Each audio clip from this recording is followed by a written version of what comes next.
ये कहानी है फाइल नंबर 172। जुर्म की दुनिया की वह काली परछाई है जिसके असर ने सबकी नींद उड़ा दी थी। एक शहर में एक पुलिस थाना था।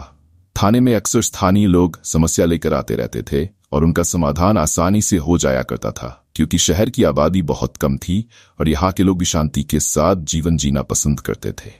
सब कुछ बेहतर चल रहा था। तभी थाने में एक लेडी ऑफिसर की नियुक्ति होती है। उसका नाम रीटा था। इंस्पेक्टर रीटा बहुत ईमानदार और बहादुर है। वहां आते ही पुलिस थाने का मुआयना करती है और हवलदार से थाने की साफ सफाई करवाने को कहती है। हवलदार भी आदेशानुसार सफाई कर्मचारी को बुलाकर पूरे थाने की सफाई करवाते हैं। तभी रीटा थाने के स्टोर रूम में चली जाती है। वहां कुछ पुराने केसों की फाइल देख रही होती है। तभी अचानक ऊपर से फाइल नंबर 179 जमीन पर गिरती है और रीटा की नजर उस फाइल पर पड़ती है। जैसे ही रीटा उस फाइल को उठाकर खोलती है, उसके चेहरे का रंग बदल जाता है, क्योंकि फाइल में जो फोटो होती है वह उसकी बचपन की सहेली रिया की फोटो थी, जो कि छोटी सी उम्र में ही लापता हो चुकी थी। लेकिन यहां उसकी फाइल का होना एक रूहानी इशारा था, जिससे रीटा की जिंदगी में उलझनें बढ़ने वाली थी। रीटा इन सब बातों से अनजान अपनी रिया के घर फोन लगाती है और उसके बारे में उसके माता पिता को बताते हुए कहती है कि आपकी बच्ची इस दुनिया में नहीं रही। ये बात आज सच साबित हो गई है, क्योंकि उससे संबंधित फाइल मेरे हाथ लगी है और इसमें आपकी बच्ची की हत्या की पुष्टि की गई है। लेकिन उसके हत्यारे का कुछ पता नहीं चला और फाइल ऐसे ही बंद कर दी गई थी। लेकिन माँ जी, आप चिंता मत करिए, मैं अब इस केस की तह तक जाऊंगी और अपनी सहेली के हत्यारे का पता लगाऊंगी, और मैं वादा करती हूं वो जो कोई भी है उसे सख्त से सख्त सजा मिलेगी, जिसने भी मेरी सहेली के साथ ऐसा किया था। रीटा इतना कह करके फोन रख देती है और थाने के सभी सिपाहियों को बुलाती है और अपनी सहेली के केस की फाइल दिखाकर सभी से उसके बारे में जानना चाहती है। लेकिन यह फाइल बहुत पुरानी थी और वहां तैनात पुलिसकर्मी हाल ही के समय में ट्रांसफर हुए थे, जिस वजह से उन्हें भी इस केस के बारे में कोई जानकारी नहीं थी। रीटा बहुत सोचती है और फैसला करती है कि मुझे उसी जगह पर जाना चाहिए जहां आखिरी वक्त रिया की लाश मिली थी, और वह पुलिस जीप में एक सिपाही के साथ 10 किलोमीटर दूर उस स्थान पर पहुंच जाती है जिसके बारे में फाइल में जिक्र किया गया था। यहां पहुंचने से पता चलता है कि यह तो अस्पताल है जो बहुत साल पहले आग लगने से बर्बाद हो गया, और उसके बाद इस अस्पताल के मालिक ने इसे ऐसे ही छोड़ दिया और विदेश चला गया।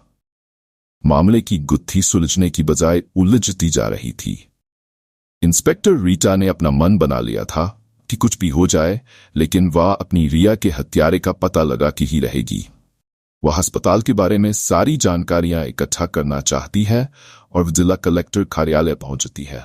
वहां से उसे जानकारी मिलती है कि बहुत साल पहले अस्पताल में जो आग लगी थी वहां कई नर्स झुलसकर मर गई थी, लेकिन रिया का कोई भी रिकॉर्ड उस अस्पताल के स्टाफ रजिस्टर में मौजूद नहीं था।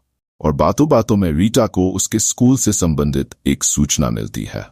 इंस्पेक्टर रीटा को अपनी सहेली के स्कूल जाने से यह पता चला कि वह साइंस की स्टूडेंट थी और वह अपने विषय के प्रोजेक्ट के सिलसिले में अस्पताल गई थी, क्योंकि वहां एक नर्स उसकी सहेली की बड़ी बहन थी जिसने रिया को उसके प्रोजेक्ट के सिलसिले में बुलाया था।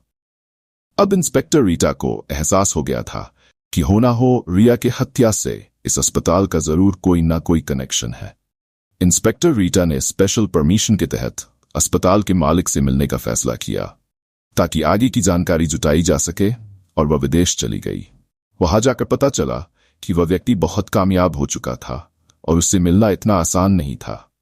लेकिन रीटा के हौसले बुलंद थे। उसने ठान लिया था कि वह उससे मिलकर ही रहेगी, और रीटा उस अस्पताल के मालिक का मोबाइल नंबर हासिल कर लेती है और उसे एक धमकी भरा मैसेज रिया की हत्या को लेकर भेज देती है।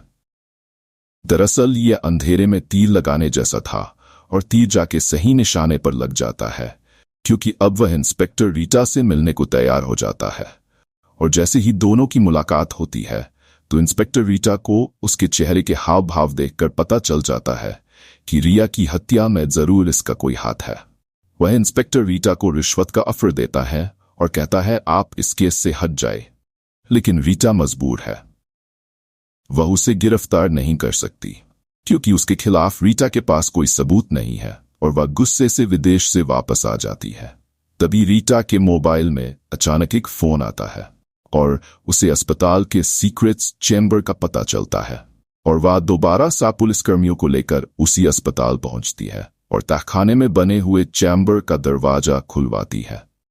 वहां रखी हुई चीजें अभी भी सुरक्षित होती है क्योंकि आग का प्रभाव वहां तक नहीं पहुंच पाया था। सारे कमरे की तलाशी लेने के बाद रीटा को एक वीडियो कैमरा और एक पेन ड्राइव मिलती है और जब उसकी रिकॉर्डिंग देखा जाती है तो पता चलता है कि इस अस्पताल का मालिक महिला मरीजों की आपत्तिजनक वीडियो बनाता था और उन्हें इंटरनेशनल बाजार में बेचता था और इस काम में अस्पताल की भी कुछ स्टॉप उसका साथ देते थे। लेकिन आखिरी दिन की क्लिप में उसकी सहेली रिया का भी वीडियो शामिल होता है जिसमें वह सीक्रेट चैम्बर में आकर अपने कपड़े बदल रही थी और उसने उस वीडियो कैमरे को देख लिया था और उसका विरोध करने पर उसे इसी चैम्बर से बाहर निकालकर दूसरे कमरे में बंद कर दिया गया और मालिक ने अपनी पोल खुलने के डर से अस्पताल में आग लगवा दी और जिन लोगों को रिया ने यह मामला बताया था सभी को एक साथ एक ही कमरे में आग में जिंदा जला दिया गया। ये सारी सच्चाई जानने के बाद रीटा की आंखों में आंसू आ जाते हैं और वह अपनी सहेली की बेबसी को लेकर दुखी हो जाती है, लेकिन बदले की भावना और अपनी सहेली को इंसाफ दिलाने के लिए वह अपनी जान लगा देती है। उसे अब तक ये पता चल गया था कि उच्च अधिकारियों के समर्थन के बिना यह कार्य संभव नहीं हो सकता था, इसलिए उसे संदेह था कि अगर मैं इस फाइल को ऊपर भेजूंगी तो इस केस को भी दबा दिया जाएगा। इंस्पेक्टर रीटा ने दिमाग लगाते हुए सारी फाइल मीडिया में वायरल कर दी और देखते ही देखते बात आग की तरह फैल गई और हादसे से जुड़े लोगों के पुराने जख्म फिर से ताजा हो चुके थे। ये उस समय का बहुत बड़ा हादसा था।